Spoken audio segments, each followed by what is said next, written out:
U.S. Drug Enforcement Agency has opened up public comments for its proposal. They did open up public comments for its proposal to reschedule cannabis 2 weeks ago, and has already received over 11,000 submissions. Over 7,000 of those received were in the first week alone. And even with 7 more weeks left until the period Speaking ends, of Green Market which, Report's Adam Jackson believes that if the public comments made so far are any indication, the DEA's proposal to reschedule cannabis is well on its way to approval. Jackson reported that Headset found 97% of the comments submitted through May 29th were in favor of the proposed regulation. And a review of the comments after the period analyzed by Headset showed that the overwhelming support continues. The DEA's notice of proposed rulemaking cites the Department of Health and Human Services recommendations stating that cannabis has a lower potential for abuse compared to Schedule 1 and 2 substances, accepted medical use, and limited physical or psychological dependence. The notice also acknowledges a 2023 HHS recommendation recognizing the accepted medical use of cannabis for treating conditions like anorexia, nausea, vomiting, and pain.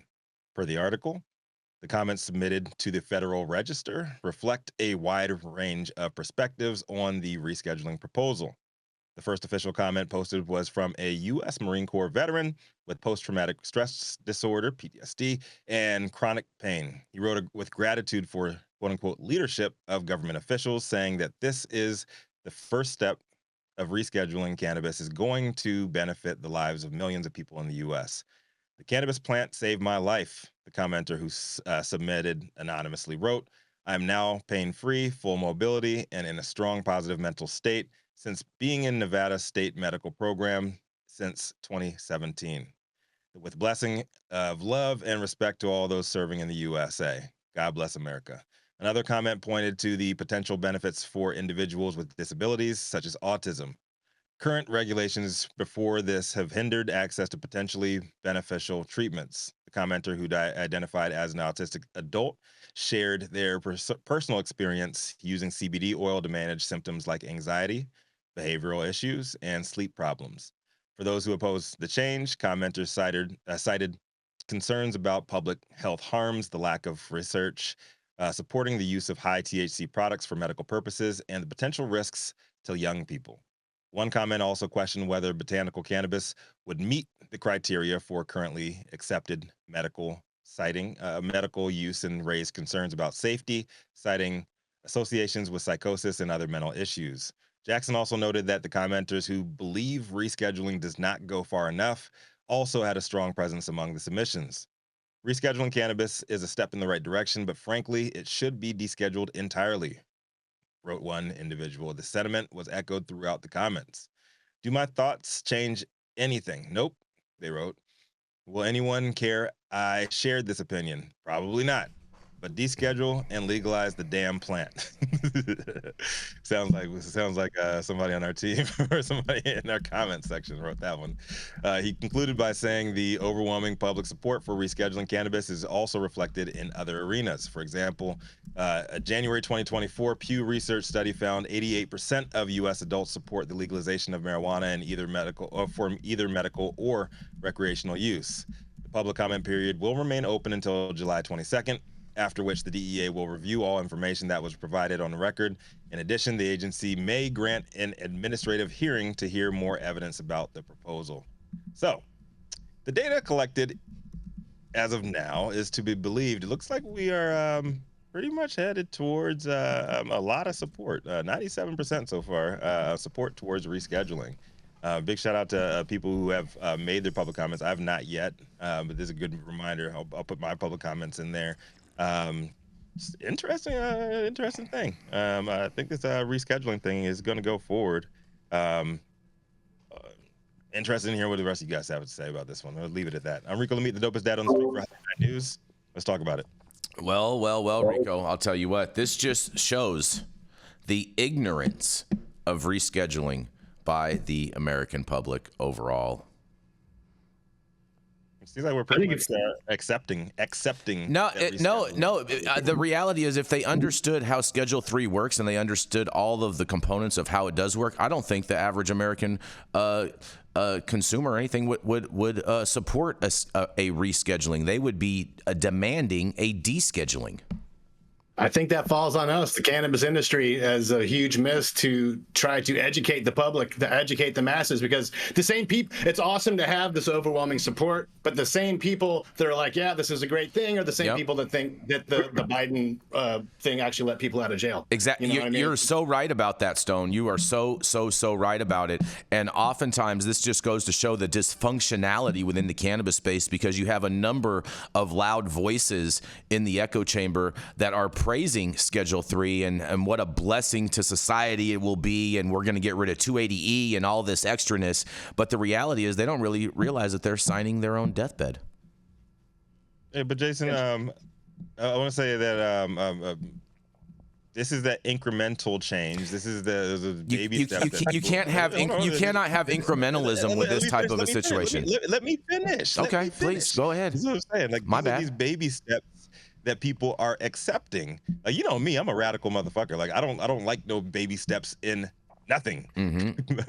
Like big king gorilla. Yeah, gorilla, big old Bigfoot. Giant steps Yeah. of this motherfucker. Like, that's what I like. So I think like a lot of people who are commenting here are saying like, oh yeah, like we should deschedule, but you know it's the right way forward. They should be speaking up. And they don't know any better. They don't know any better because they're not politically astute enough to understand all the nuances that go in and how this whole thing will actually work. All they're thinking is their whole mindset is just like, oh yeah, cannabis is going to be less.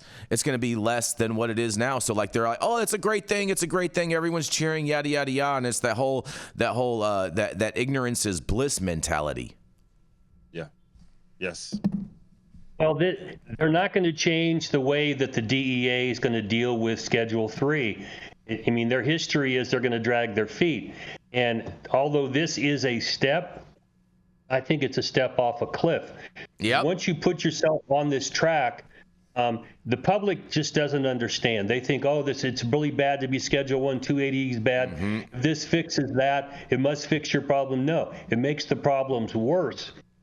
And all the people out there who think, I'm going to get into this industry now, you're smoking crack. Exactly. You're just not going to get into this industry.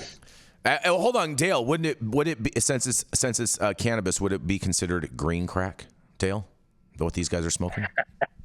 Yeah, they probably take a swab from your mouth to see if you've been smoking or something, right? Mm-hmm. Green crack. I don't know. Popular strain back in the day. Hunter Biden would. Yeah, that was. But the problem we continue to face is that this is putting lipstick on the pig. It's not dealing with the real problem here, that cannabis should never have been put where it was. From 1937 on, the federal government's just lied, cheated, and stole to get where it is right now and drug its feet.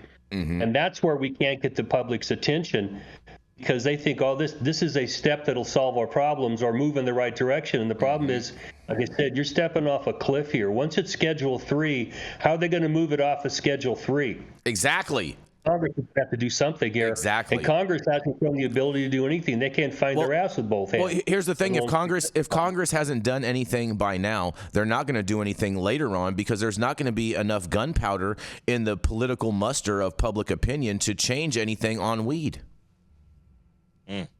We're going to blow our load on Schedule 3, you guys. That's what's going to happen. Yeah. Well, I'm glad you're all up in arms about this. You sound a whole lot like I did about safe banking. We're about to be. We're about to be. Hold on. We're about to be like Forrest Gump when he's hanging out with Jenny. You sound a whole lot like I did last year about that safe banking, when I said it wasn't going to pass regardless. But I'm like, yo, like if safe banking got passed for everything else, guess what? We never have legalization. We never have anything else we wanted, because the banks would get what they wanted and they would make their money. The biggest, the big would make their money. So this is our time to collectively put in a Rico Lamitte push, the same push that I put up, saying fuck safe banking. Pass safe banking already. Yeah, I think we should take a hard pass on Schedule 3, and we should totally reject it. What I don't believe that the Rohrabacher FAR in its latest iteration is going to survive if it goes to Schedule 3. I agree with that. I don't see how it. I agree with that, Dale. I think that's not going to continue if it does go to Schedule 3, because they'll say that we don't have a need for it. Well, yeah, and that opens back up exactly right, bro. Unless you change the federal minimum mandatories about weed, if you grow 100 marijuana plants, you're going to prison for 5 years. Mm-hmm. And if you don't have a Schedule 3 license to grow marijuana, and they take away Rohrabacher FAR or whatever it is, Blumenau or McClintock, whatever the hell it is today. Whatever two names they want to put on it now, huh, Dale? Yeah. I can tell you what happens when they come to your house with guns and take you away. Yep. It's not fun. I mean, we just showed a video of that the other day. In Rico's story, what New York cops are doing. Same kind of thing. Yep. Yeah. Well, I mean, they pointed guns at my children. After that, I'm no longer your friend. Mm-hmm. Fuck you and the horse that brought you in here. There's no need for guns around weed.